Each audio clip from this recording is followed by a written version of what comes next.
Sevdayla kaç kere yaralandım, yar deyip uğruna her gün yandım.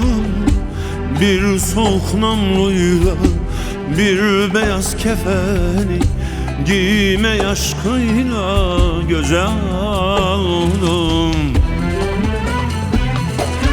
Derdime dermanım, gönlüme fermanım, gel canım cananım gel. Ayrılık zor olur, yüreğim köz olur, dur gitme ne olur.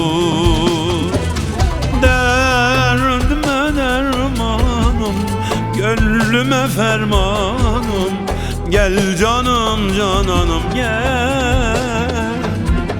Ayrılık zor olur, yüreğim köz olur, dur gitme ne olur. Sevdayla kaç kere yaralandım, yar deyip uğruna her gün yandım. Bir soğuk namluyla bir beyaz kefeni giymeyi aşkıyla göze aldım. Derdime dermanım, gönlüme fermanım, gel canım, gel canım. Ayrılık zor olur, yüreğim köz olur, dur gitme, dur gitme ne olur, dur gitme ne olur.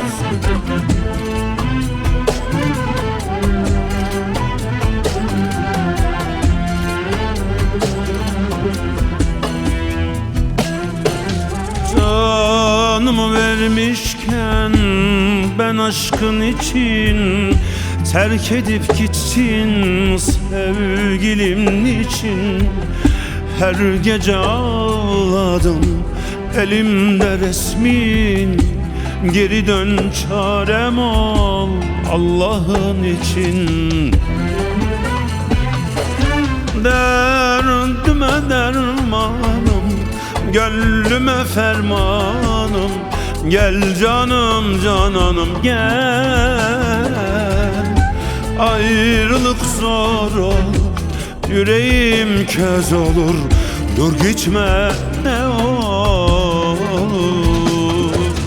Derdime dermanım, gönlüme fermanım, gel canım cananım gel.